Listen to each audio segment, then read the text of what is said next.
Au nom du Père et du Fils et du Saint-Esprit et de la Mère de Dieu, ainsi soit-il.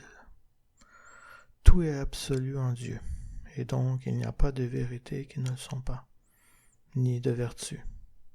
Dieu ne fait pas dans la nuance, c'est toujours ou tout ou rien. Il n'y a pas de demi-mesure et encore moins de demi-vérité avec lui. Et cette notion d'absolu qui réside en Dieu n'est pas moins vraie vis-à-vis notre liberté qu'il respecte, ainsi que vis-à-vis notre prédestination qu'il contrôle, même si certains y voient encore une contradiction. Humainement parlant, une personne s'opposerait en nous disant qu'on a effectivement la liberté absolue de sauter d'une falaise, mais que cette même liberté serait limitée par la gravité terrestre, en nous empêchant de voler dans le ciel, plutôt que de subir une chute mortelle au pied de la falaise. Mais est-ce que cette gravité terrestre est vraiment absolue? Eh bien non, elle n'est pas absolue.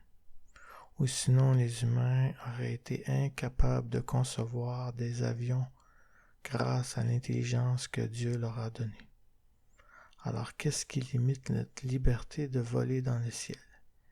Eh bien ce n'est pas Dieu, ni même cette gravité terrestre, mais bien nous-mêmes, car on n'a pas la foi nécessaire qui nous permettrait de repousser les limites de cette gravité terrestre que Dieu nous impose.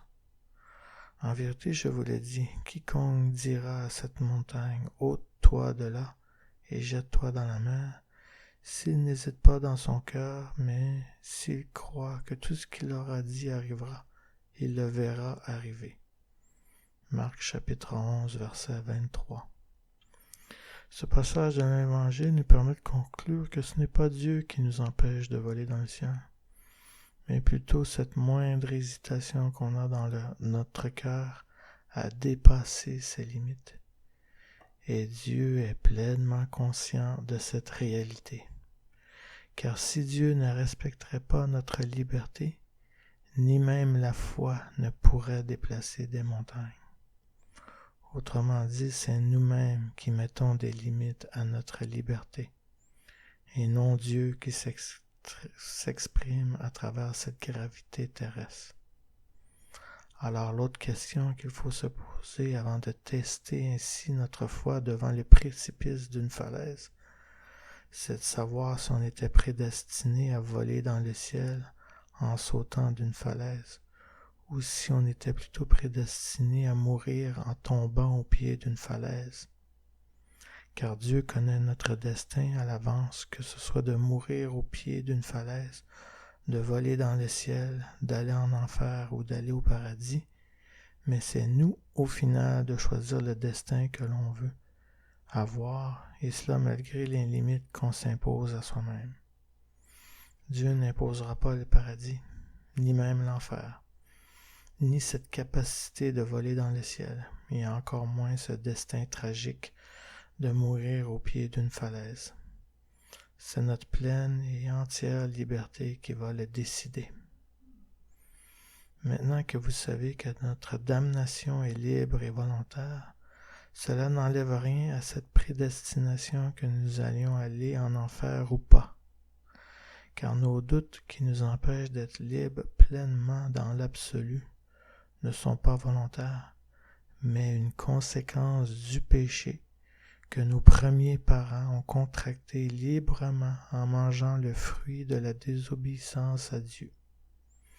Dieu sait à l'avance qui va se donner et qui va être sauvé, malgré les grâces qu'il donne pour réparer ce péché qui est à l'origine de nos doutes.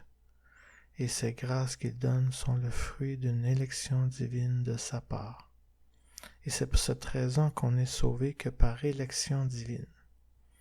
Autrement dit, le salut en soi est une grâce de Dieu, et toutes les grâces sont arbitraires, car Dieu n'est pas obligé ou forcé de nous guérir de notre aveuglement, ainsi que de nos doutes qui en découlent.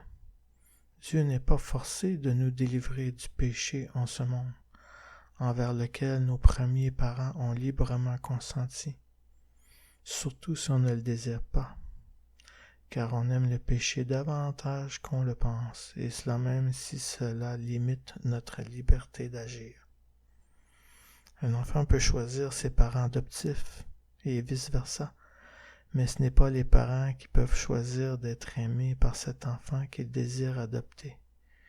Et c'est la même chose avec Dieu. Dieu désire tous nous sauver en nous adoptant par amour, mais cette adoption n'est réelle que si l'enfant souhaite librement aimer celui qui désire l'adopter, car on n'est jamais vraiment l'enfant de ceux qu'on n'aime pas. Ensuite, si je peux rassurer vos doutes par rapport à cette possible prédestination à l'enfer que vous pourriez avoir, vous devez savoir au départ que le purgatoire est encore une demeure de l'enfer, dont certains ont tendance à nier l'existence, car en réalité, une vie au purgatoire n'est qu'une seconde occasion d'être élu et d'être adopté par Dieu, afin de rejoindre le paradis. Car aucune âme du purgatoire ne peut se damner éternellement, car ils n'ont plus de cet aveuglement et de ces doutes qui les pousseraient à choisir l'enfer plutôt que Dieu.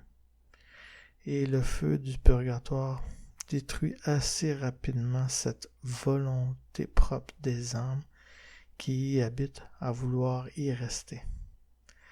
Car cette sentence est une conséquence plus lourde que le manque de sincérité qu'on peut avoir à aimer Dieu pleinement. Notre ignorance sur la terre permet à notre liberté d'acquérir du mérite à nos actions en faveur de l'amour qu'on a pour Dieu. Une ignorance qu'on n'a plus une fois au purgatoire. Car pour rester éternellement dans cet enfer, il faut mépriser librement la vérité en toute connaissance de cause, comme fut le cas de Lucifer. Au nom du Père et du Fils et du Saint-Esprit et de la Mère de Dieu, ainsi soit-il.